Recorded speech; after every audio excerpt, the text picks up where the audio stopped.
영리한 차루, 얄미운 차루, 못난 차루. 마드라스를 떠난 뒤에도 오랫동안 차루의 인상이 지워지지 않았다. 아무것도 가진 것 없는 생을 살면서도 노 프라브럼을 외치며 뿡뿡 고문 아파를 울리며 세상 속으로 달려가는 차루. 많은 걸 갖고 있으면서도 여전히 집착과 소유를 벗어던지지 못하는 내게 그는 잊지 못할 훌륭한 스승이었다. 안녕하세요. 감성편지의 김다원입니다. 아들이 내 방의 온도를 확인하고 제 방으로 갔습니다. 날씨가 추운데 방을 따뜻하게 해야 병이 안 난다고 하면서요. 갑자기 마음이 따뜻해집니다. 그런 책이 있습니다. 갑자기 마음이 따뜻해지는 책. 류시와 시인의 책입니다. 오래전에 나왔지만 우울할 때나 사는 것이 시들하다고 생각이 들 때 얼른 집어들고 읽으면 소리내어 웃기도 하고 고개를 끄덕이게 하기도 합니다. 한 편 한 편이 동화 같습니다. 하늘 호수로 떠난 여행입니다. 구독과 좋아요를 주시면 제가 더 큰 용기를 얻습니다.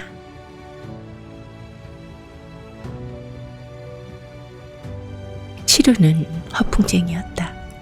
걸핏하면 허풍을 떨었다. 그리고 말끝마다 노 프라브럼을 외쳤다. 치루는 키가 작고 못생겼다. 그는 내가 묵고 있는 남인도 마드라스의 호텔 앞에서 아침마다 릭샤를 받쳐놓고 손님을 기다렸다. 내가 호텔 문을 나서면 차루는 운전석에 앉아 꾸벅꾸벅 졸고 있다가도 다른 릭샤꾼들을 제치고 재빨리 달려왔다. 그리고는 날 모시고 다니려고 이른 새벽부터 대기하고 있었다고 허풍을 떨었다. 처음 차루의 릭샤를 탔을 때 연신 기침을 해대는 것이 안 돼 보여 약 3억이라고 차비를 더 얹어준 적이 있었다. 그것이 화근이었다. 그날부터 차루는 아예 나를 자기 주인으로 모시기로 작정한 모양이었다. 어딜 가나 따라다녔다. 나는 약간 창피했다. 오리궁둥이를 한 못생긴 차루가 아무 데서나 주인님 하며 아는 체를 하는 데는 문제가 있었다. 나를 보기만 하면 차루는 목에 걸었던 지저분한 수건을 릭샤 뒷좌석의 먼지를 털면서 어서 타라는 신용을 했다. 근처 우체국에 가는 길이며 걸어가도 충분한 거리라고 설명해도 차루는 막무가내였다. 그저 손을 흔들며 소리쳤다. No problem, sir. 날마다 비싼 릭샤를 타고 다닐 만큼 돈이 많지 않다고 말하면 그는 또 엉덩이까지 흔들며 외쳤다. No problem, sir. 돈 같은 건 문제가 아니니 어서 타라는 것이었다. 차루는 정말로 인생에 아무런 문제가 없는 것처럼 보였다. 가진 거라곤 헛바지밖에 없으면서도 언제나 밝고 익살맞았다. 또 인도인 특유의 그 끈질김이란. 마침내 하는 수 없이 내가 릭샤에 올라타면 차루는 차창에 매단 고무나팔을 뿡뿡 울려대며 인파 가득한 거리로 내달렸다. 앞에서 거지적거리는 사람이 나타나면 노인이든 예쁜 처녀든 차루에게 된통 욕을 얻어먹어야 했다. 한 번은 시내에 있는 나라다 사파 음악회관에 가던 중에 서류 가방을 든 관리가 길을 비키지 않자 차루는 또다시 뿡뿡 경적을 울리며 욕을 한 바가지 퍼부었다. 선한 릭샤 운전사에게 욕을 먹은 고급 관리는 잔뜩 화가 났다. 그는 막을 새도 없이 차루의 왼쪽 뺨을 후려쳤다. 바라보고 있던 나까지도 눈에서 불꽃이 튈 만큼 험악한 손찌검이었다. 차루는 천민이었다. 신분 차별 관습이 깊이 뿌리 박힌 인도 사회에서 차루는 아무 힘이 없었다. 그래서 관리의 뺨을 맞받아 칠 수도 없었다. 차루는 얼얼한 뺨을 어루만지기만 했다. 관리는 그것도 모자라 또 한 대 후려칠 기세였다. 마냥 구경만 하고 있을 수가 없었다. 나는 얼른 릭샤에서 뛰어내려 관리를 가로막고 힘껏 떠다밀었다. 외국인이 떠다밀자 뚱뚱한 관리는 중심을 잡지 못하고 엉겁결에 솥동 위로 자빠지고 말았다. 순식간에 인도인들이 몰려들었다. 그대로 있다간 사태가 불리했다. 나는 릭샤에 올라타며 차루에게 소리쳤다. 찰로! 찰로! 찰로는 빨리 내빼자는 뜻이다. 차루는 뿡뿡 고무나팔을 울리면서 바람처럼 릭샤를 내몰았다. 음악회관에 도착해서 보니 차루는 뺨에 뻘겋게 손자국이 나 있었다. 걱정이 된 내가 괜찮냐고 묻자 차루는 목소리도 낭낭하게 외쳤다. No problem, sir. 음악회관에 앉아서 인도의 대표적인 현악기 시타르 연주를 듣고 있는데 마당에서 기다리고 있는 차루가 마음에 걸렸다. 욕을 한 건 잘못이지만 뺨을 때리다니. 차루는 몇 살이나 됐을까? 결혼은 했을까? 가족은 있을까? 차루에 대해 궁금한 것이 많았지만 그렇다고 대놓고 물어볼 수도 없었다. 안 그래도 이번 사건을 계기로 더욱 친근하게 굴게 틀림없었다. 아마 이젠 친동생처럼 따라다니려고 할지도 모를 일이었다. 연주회가 끝나서 나가보니 차루는 운전석에 앉아서 모든 걸 잊고 꾸벅꾸벅 졸고 있었다. 호텔로 돌아가는 길에 나는 차루에게 저녁에 공항에 함께 갈 수 있느냐고 물었다. 차루는 깜짝 놀라며 오늘 떠났냐고 했다. 그런 게 아니라 내 친구들이 오늘 밤 인도에 도착할 예정이어서 마중을 나가야 한다고 설명하자 차루는 명랑하게 소리쳤다. 당신 친구라면 곧 내 친구인데 당연히 나가야죠. No problem. 그런데 나중에 알게 된 사실이 한 가지 있었다. 차루는 공항 주차장에 릭샤를 세워둘 수 없었다. 그곳은 다른 릭샤꾼들의 세력권이었던 것이다. 잘못하다간 또 얻어맞을지도 모를 일이었다. 차루는 그런 설명도 없이 공항에서 1km 떨어진 길가 숲에다 릭샤를 숨겨놓고 오겠다고 고집을 부렸다. 이유를 물어도 대답하지 않았다. 차루는 나를 공항에 내려준 뒤 곧장 사라지더니 그 먼 거리에 릭샤를 감춰두고 맨발로 뛰어왔다. 비행기가 도착했으나 친구들은 좀처럼 나타나지 않았다. 카레 냄새 풍기는 구름대 같은 인도인들 틈에서 목을 빼고 서 있기란 쉬운 일이 아니었다. 차루는 그동안 다른 릭샤꾼들이 눈을 피해 대합실 밖 기둥 옆에 숨어 있었다. 수건으로 얼굴을 가린 채 빼꼼히 눈만 내놓고서 유리창 너머로 나를 바라보았다. 1시간쯤 지났을 때였다. 바깥이 소란스러워 고개를 빼고 쳐다보니 차루의 모습이 보이지 않았다. 불길한 예감에 나는 서둘러 대합실 밖으로 뛰어나갔다. 아니나 다를까 차루는 바닥에 넘어져 있고 입술에선 피가 흐르고 있었다. 차루 주위로 웅성거리며 사람들이 모여들었다. 또 누구한테 얻어맞은 걸까? 나는 황급히 차루를 일으켜 세웠다. 그런데 알고 보니 차루는 기둥에 기대서 졸다가 앞으로 자빠지는 바람에 입술을 깬 것이었다. 어처구니 없어 하는 나에게 차루는 얼굴을 가렸던 수건으로 상처를 닦으며 소리쳤다. No problem, sir. 마침내 내 친구들이 나타났다.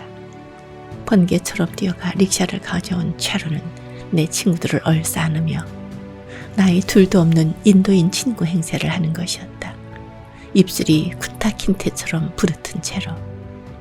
친구들은 내가 어쩌다가 이런 괴상한 인도 친구를 사귀게 됐나 하는 표정들이었다. 다음날 아침 나는 차루에게 내 일행과 함께 남쪽 도시로 여행을 떠나려 하니 버스표를 사다 달라고 부탁했다. 인도는 버스표나 기차표를 구하기 힘들기 때문에 그런 식으로 예약을 해두는 것이 안전했다. 차루는 아무 걱정하지 말라며 소리쳤다. 버스표 살 돈을 주겠다고 해도 그만한 돈쯤은 자기가 갖고 있으니 표를 사온 다음에 달라고 했다. 나중에 심부름값까지 쳐서 두둑이 받을 심산인 것 같았다. 그러나 저녁 때까지 호텔로 버스표를 갖고 오기로 한 차루는 밤 12시가 되어도 나타나지 않았다. 우리는 할 수 없이 이른 아침에 버스 정류장으로 가서 밑돈을 얻어주고서야 겨우 버스에 올라탈 수 있었다. 근처 도시에 있는 스리 오르빈도 명상센터에 다녀온 이튿날 나는 거리에서 차루와 마주쳤다. 차루는 릭샤에서 뛰어내리며 반갑게 아는 체를 했다. 나는 화가 나서 버스표에 대해 따져 물었다. 차루는 놀라는 신용을 하며 또 허풍을 떨었다. 아, 맞아요. 버스표가 있었지요. 그런데 그만 길이 막혀서 늦고 말하지 뭡니까? 말도 안 되는 변명이었다. 무슨 길이 막혔느냐고 따지자 차루는 얼른 고백했다. 아, 맞아요. 사실은 깜빡 잊고 말았어요. 기가 막힐 노릇이었다. 이런 친구를 믿고 버스표 예약을 맡긴 내 자신이 한심했다. 내가 화를 내며 앞으로 걸어가자 차루는 뒤따라오며 여행은 잘 다녀왔느냐고 물었다. 나는 여전히 무뚝뚝한 얼굴로 그렇다고 짧게 대답했다. 그러자 차루가 내 앞을 가로막으며 말했다. 그렇다면 왜 화를 내시는 거죠? 잘 다녀왔으면 그걸로 노 프라브럼 아닌가요? 이미 지나간 일인데 그런 것 때문에 화를 낸다면 어리석은 일 아닌가요? 이제는 그놈의 노 프라브럼 소리도 지겨웠다. 나는 냉정하게 차루를 밀어냈다. 그 순간 차루가 또 말하는 것이었다. 모든 것은 당신 자신의 업이어요. 이미 수천 년 전부터 정해져 있는 일인 걸 내가 어쩌란 말인가요? 어쨌든 현실의 결과를 받아들여야지요. 그렇게 말하는 순간 차루는 한낱 릭샤 운전사가 아니었다. 인생의 문제를 초월한 성자와 조금도 다르지 않았다. 인도 사회의 가장 밑바닥 계층에서 어느덧 깨달음을 얻은 힌두 명상가로 변신해 있었다. 그리스의 철학자 제논이 상인이었던 시절이 일이다. 그의 집에는 특별한 노예가 한 명이 있었다. 어느 날 제논이 화가 나서 노예의 뺨을 때리자 노예는 평온한 목소리로 제논에게 말했다고 한다. 저는 아득히 먼 옛날부터 이 순간에 주인님에게 뺨을 맞도록 되어 있었고 주인님은 또 제 뺨을 때리도록 되어 있습니다. 지금 우리 두 사람은 정해진 운명에 따라 충실히 제 역할을 수행했을 뿐입니다. 제논은 훗날 스토아 학파의 대철학자가 되었는데 인도인으로 짐작되는 이 노예에게 영향을 받은 듯 어떤 상황에서도 감정의 흔들림 없는 현실 수용이 그의 주된 사상이었다. 한편 로마 철학자 세네카는 이렇게 말했다. 당신이 갖고 있는 것이 당신에게 불만스럽게 생각된다면 세상을 소유하더라도 당신은 불행할 것이다. 세네카든 제논의 노예든 또는 차루든 이들이 한결같이 우리에게 말하고자 하는 것이 이것이다. 너의 소원이 이루어지지 않았다고 불평하지 말고 오히려 삶이 일어나는 대로 받아들여라. 그러면 넌 어떤 상황에서도 행복하게 살 수 있을 것이다. 차루는 어디서 그런 현실 수용의 지혜를 배웠을까?